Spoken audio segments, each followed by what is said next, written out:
In this video, I'm gonna teach you how to turn off Quest Pro controllers. It's a very easy process, so make sure to follow along. In this video, I'm gonna teach you how to manually turn off your Quest Pro controllers if you would like to conserve the maximum amount of battery possible, or if you are noticing weird behaviors with your Quest Pro controllers, turning them off manually can help alleviate these issues. So, you will notice that there is no dedicated power button like in most devices. What you have to do instead is press the Oculus and the menu buttons. So you will have to do this for the left and right controllers. So once again, all that you have to do is press the Oculus button and the menu button for around 10 seconds. So it takes a while. So press and start holding them.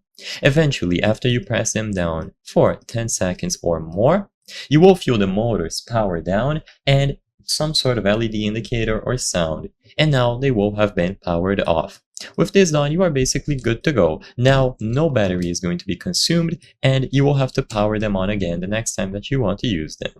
Make sure that they are properly connected to your Meta headset. You can do this through the mobile app. When you choose the device, you go into the controller settings, and you choose the option to pair new controllers here.